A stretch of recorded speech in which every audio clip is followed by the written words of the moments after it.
Olá, muito prazer, me chamo Pedro, sou o host desse canal e venho trazer aqui um vídeo hoje sobre por que a fé não contradiz a ciência, a fé não é contra a ciência e a ciência de maneira alguma jamais foi contra a fé.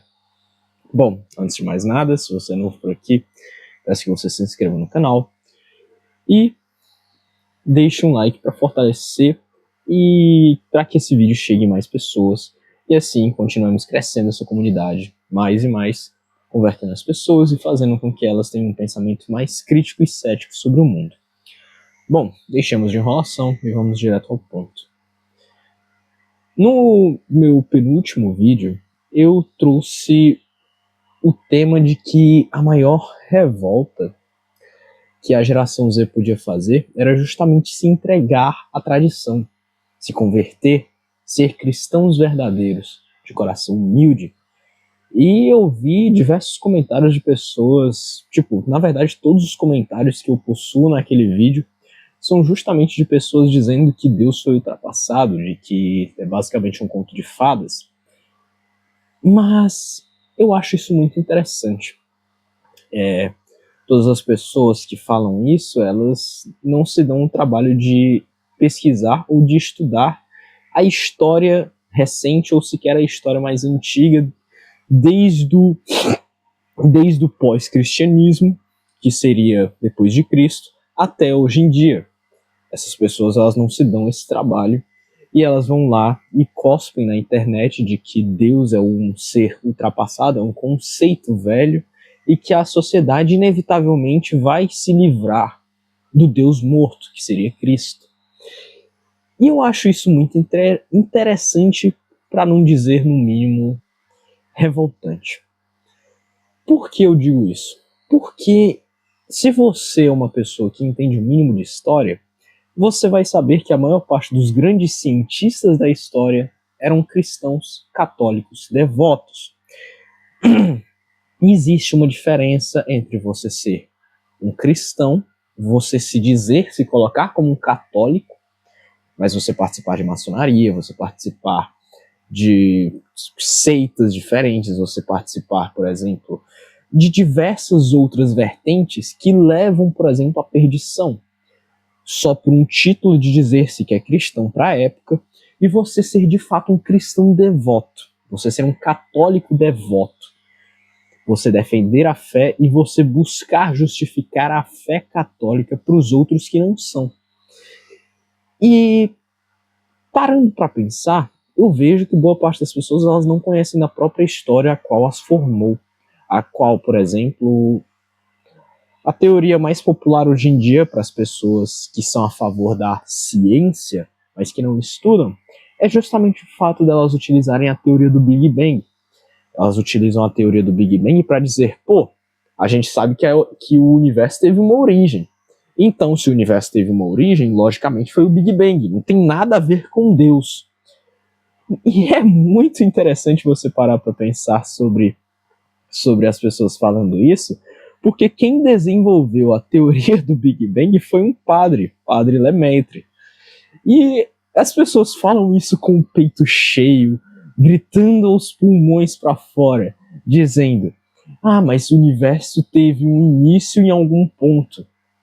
E justamente por isso, essa é uma das teorias que Einstein mais odiou, porque essa teoria implica em que necessita-se de algo, um fator gerador, para que o universo se inicie.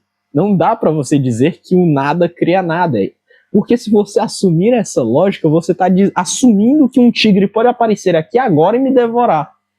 Você está assumindo que simplesmente essa lata de Coca-Cola pode explodir na minha cara e eu morrer.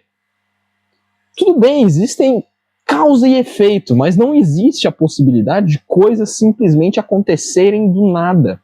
Não tem como você implicar que a lógica a qual existe, ela vai simplesmente ser desfeita. Não existe uma coisa que vá contra fatores geradores. E as pessoas citam o Big Bang como se elas estivessem arrasando de fato, destruindo toda a comunidade cristã, sendo que foi um padre que criou essa teoria, e o próprio Papa da época, se não me engano, Papa Leão XIII, no início dos anos 20 ou 30, se não me engano, não me recordo a data em específico agora, mas o Papa falou que ele não sabia se podia concordar com a ideia do padre Lemaitre, justamente pelo fato de que era uma teoria muito conivente para com o cristianismo, muito conivente para com a fé católica. E aí as pessoas brandam isso como se elas fossem geniais. Não, amigo, você só está reforçando a perspectiva da tradição católica em que a ciência anda ao lado da fé, do que o fato de você estar de fato refutando a fé. Bom, tudo bem, você pode dizer, tá bom, beleza, eu me rendo à questão da fé católica em questão à sua teoria do Big Bang, mas isso não prova que o universo teve um início de fato. Existem pessoas e teóricos cientistas que dizem que o universo está sempre chegando a um ponto de ruptura, e aí ele explode, depois ele retorna, mas ele nunca chega a ter um início, ele sempre foi assim.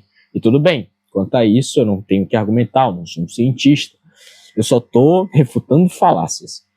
E existem também as pessoas que falam assim, mas esses caras, esses cientistas aos quais você está falando, como Galileu Galilei, como São Tomás de Aquino, todos os grandes intelectuais como Isaac Newton, todos esses caras, se você ignorar, por exemplo, a Igreja Católica, eles seriam geniais da mesma maneira. Bom, concordo. A gente tem como exemplo Platão e Aristóteles, que mesmo para sua época, antes do cristianismo e nunca tendo contato direto com a religião judaica, chegaram à conclusão de um fim último, de que as coisas necessitam-se de origem e de que devem fazer as coisas para um bem de um Criador maior, de que só participavam dos cultos dos outros deuses gregos justamente por uma conivência social do que por uma questão deles de fato acreditarem naquilo. Mas tudo bem, você acredita no que você quiser, eu só estou trazendo pensamentos para você. Fora o fato de que podemos refutar também o fato de que muitas pessoas dizem que essas pessoas só eram cristãs porque era mais fácil para elas serem cristãs.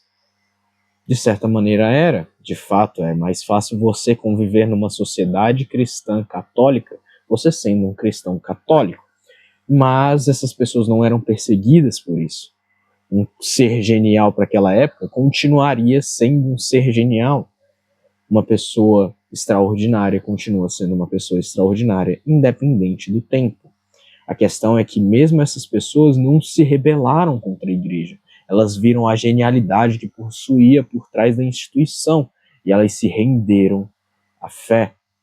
Não existe nada que fugiu do abraço quente do catolicismo que não seja genial.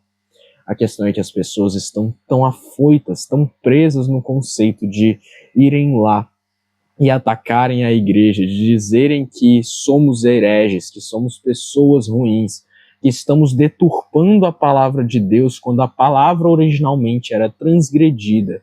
Transgredida não, que a palavra era transmitida através da fala, porque antes de existir o cânon bíblico, que são 73 livros que compõem a Bíblia, antes mesmo de existir isso, era tudo transmitido por via oral. As pessoas falavam, então a palavra era de fato transmitida por meio da palavra.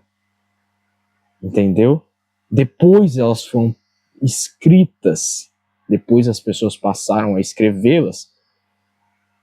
Não dá para você simplesmente defender que todos esses seres geniais, todos esses cientistas, todas essas pessoas eram coniventes com a Igreja Católica da época.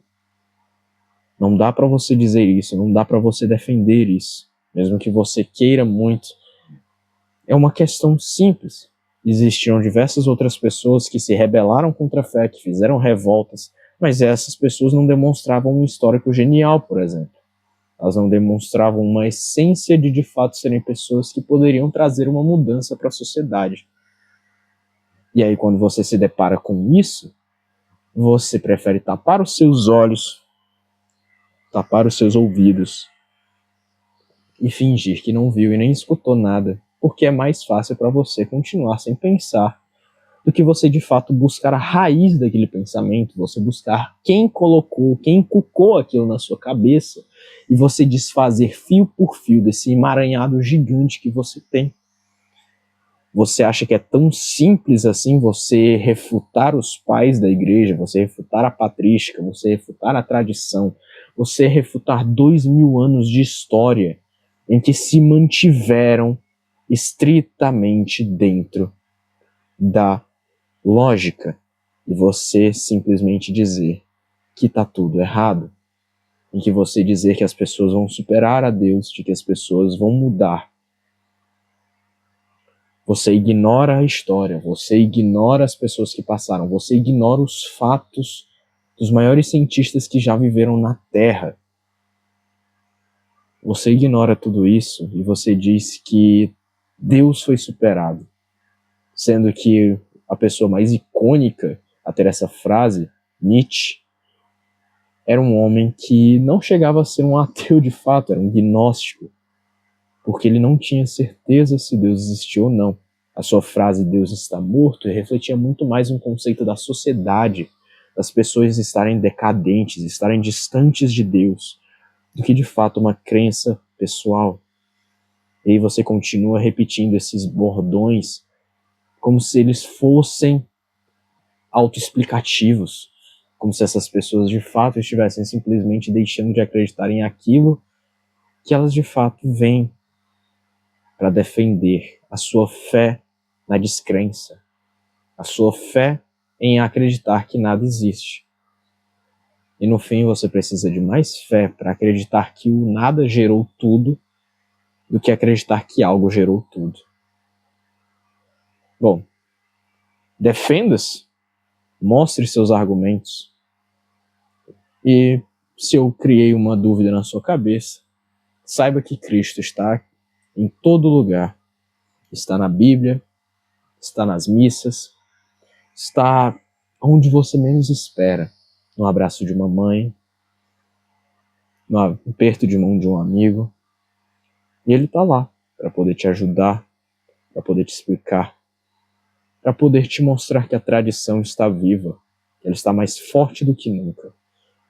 E de que talvez, só talvez, se você se der o benefício da dúvida, de parar de pensar que você possui a resposta para tudo, de que você é o centro do universo, talvez você veja que Deus é a resposta, a tradição é a resposta, a palavra é a resposta. Que Deus abençoe cada um de vocês, Brasil acima de tudo, Deus acima de todos, e valeu.